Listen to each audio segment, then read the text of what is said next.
Assalamualaikum warahmatullahi wabarakatuh. Selamat malam teman sahabat. Oke, hari ini saya ingin bercerita kisah nyata, yang mana kisah ini telah disampaikan dari seseorang ke saya. Oke, kita mulai kisahnya. Tetapkan genteng dan berdindingkan bilik bambu. Di situ hidup seorang kuncen, yaitu kuncen gunung yang berdekatan dengan rumahnya. Dia bertempat rumahnya itu di bawah kaki gunung tersebut. Sebenarnya gunung kecil teman, ya bisa disebut bukit lah teman. Menurut kabar berita dari orang lain, memang di gunung tersebut adalah biasa orang untuk meminta sesuatu biasa tidur sehari atau semalam ya. Oke, kita lanjut ceritanya. Di pagi yang sangat cerah, ada seseorang datang ke kuncen. Bapak-bapak sekitar umur kurang lebih antara 50 tahun kurang lah. Dengan tergesa-gesa bapak itu datang ke rumah kuncen dan dipersilakan masuk. Singkat cerita, si bapak itu mengutarakan maksudnya datang ke kuncen tersebut. Si bapak itu menginginkan untuk tidur di gunung tersebut dengan tujuan ingin mendapatkan nomor, yaitu nomor buntut.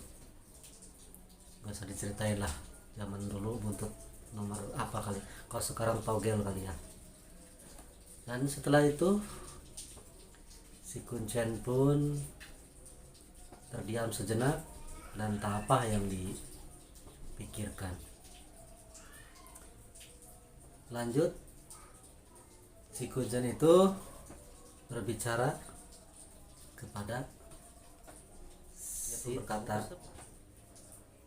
maaf Pak, sebenarnya Bapak itu tidak ada bagian untuk tidur di gunung tersebut. Si bapak tersebut atau tamu tersebut akhirnya bertanya, kenapa Pak? Memang saya dapat wangsit bahwa bapak ini tidak ada bagian, jadi percuma seandainya bapak datang ke gunung tersebut, maka bapak akan sia-sia.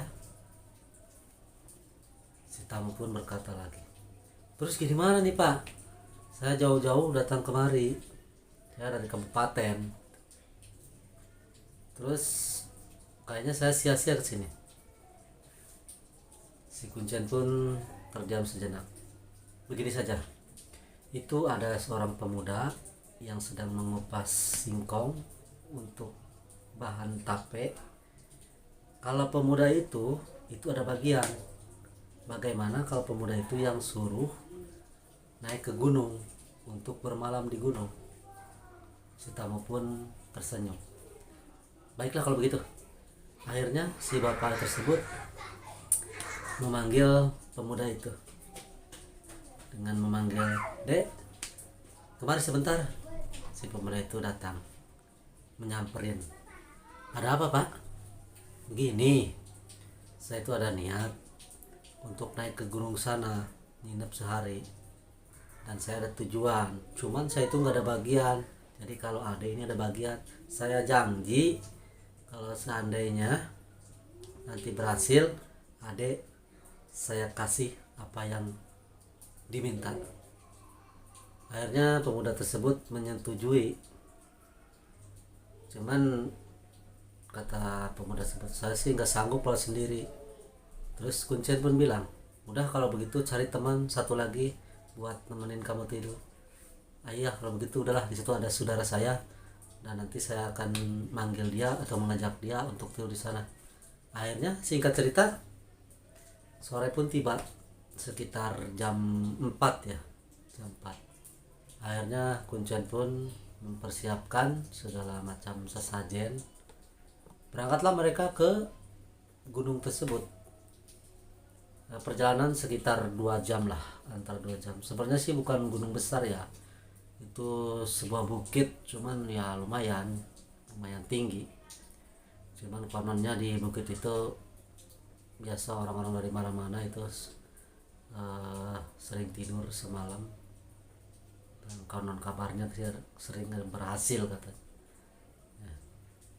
Lalu cerita, setelah sampai ke gunung, akhirnya Kuncen pun memberi aturan bahwa begini syarat-syaratnya, dan kamu tetap aja tidur.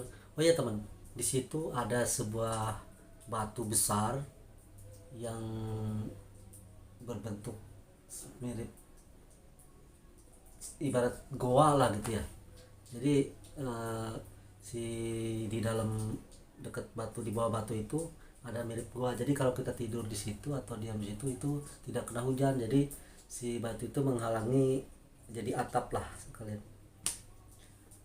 Singkat cerita, si Kuncen pun pulang.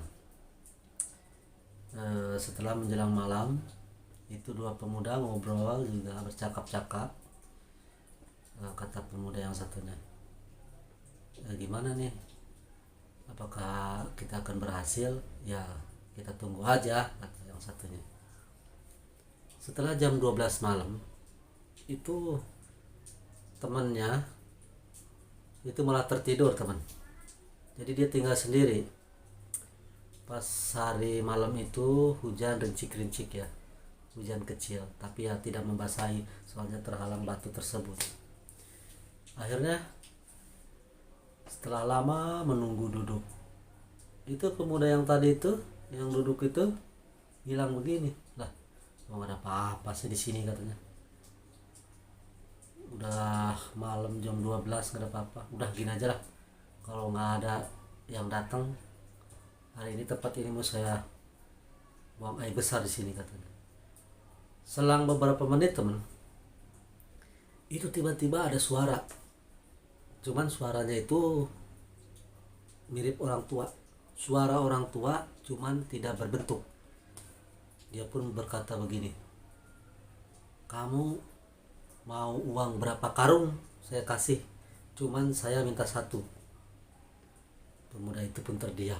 Minta satu, dia takut anak istrinya jadi tumbal gitu, berpikirnya ke situ. Terus dia pun ya nggak sanggup lah. Nah setelah ngomong nggak sanggup, tiba-tiba ada saudara dari orang tuanya itu datang lewat ke situ. Kamu sedang apa di sini? Dia pun menjawab, saya sedang ada maksud di sini. Udah, ini jam berapa? Ini jam 16. Itu saudara itu melihat jam tangan, memang jamnya jam 16.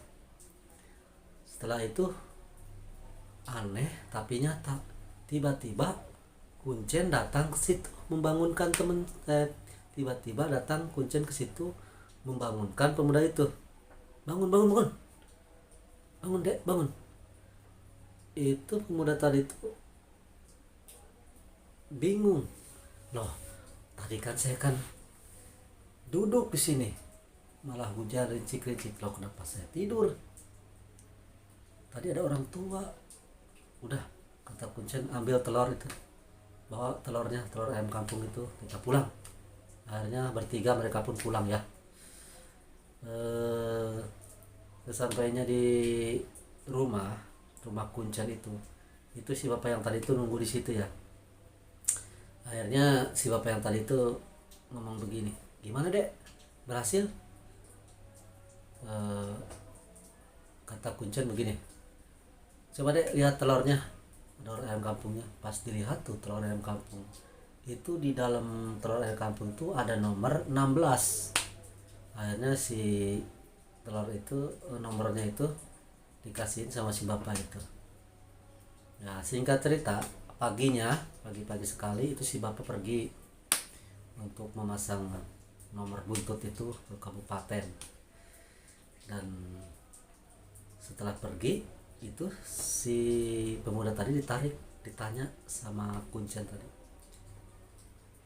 sebenarnya ada apa sih kok sampai katanya waktu itu rumah bapak itu rumah kuncen bergoyang kayak ada gempa gitu, makanya bapak langsung menjemput adik ke sana ke gunung. Begini pak, tadi itu pas saya malam-malam udah sekitar jam 12 ada suara katanya kamu mau minta berapa karung uang, cuman minta satu, tapi saya tidak sanggup, saya takut anak istri saya jadi korban.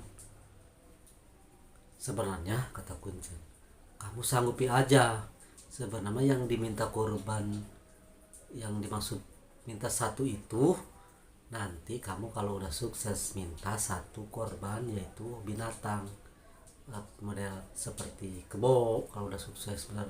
Nanti kalau masih belum sukses ya kamu bisa ngasih tiap tahun itu ayam atau kambing. Gimana kan, kamu sanggup nggak? Kamu mah ada bagian di sini, kata pemuda itu. Saya nggak sanggup lah pak. Oh ya udahlah nggak apa-apa, nanti kalau kamu sanggup ada niat setiap bulan Mulud tanggal 1 kamu kesini datang bawa ayam hitam. Ya pak, singkat cerita kita lanjut kisah ke bapak yang tadi ya yang datang itu. Di kabupaten diceritakan itu si bapak mendatangi setiap bandar-bandar, masuk sekarang bandar Togel kali ya pusatnya di situ. Dia masang besar-besaran dengan modal gede dengan harapan ya bakal sukses, bakal kena itu namanya. Setelah datang ke tempat pemasangan nomor itu, tiba-tiba ketemu sama seseorang, yaitu biasa teman dia kalau memasang nomor itu. Ketemu, dia pun bertanya, Pak, nomornya dapat dari mana? Saya dari sana, saya tanya. Dari bukit, tidurnya satu malam. Nomornya berapa? 16. Oh begitu. Terus si bapak yang tadi nanya lagi itu sama temennya, di situ nomornya berapa? 17. Dapat dari mana? Dari selatan, daerah selatan. Dan ini tidurnya 1 minggu pak. Itu si bapak yang tadi berpikir, loh 17 berarti saya itu kurang 1. Dia sih tidurnya sampai seminggu, sedangkan saya cuman 1 hari, berarti saya kurang 1 katanya. 17.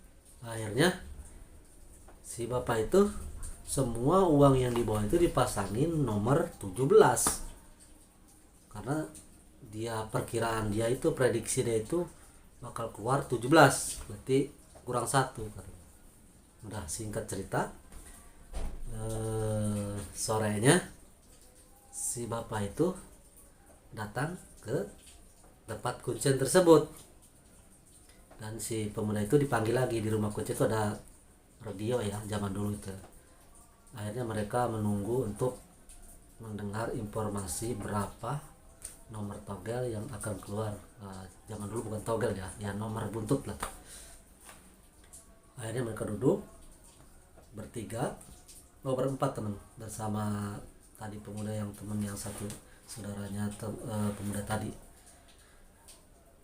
Di tempat duduk itu kan ada buat air itu ya, ceret, pada zaman dulu ceret ya, yang terbuat dari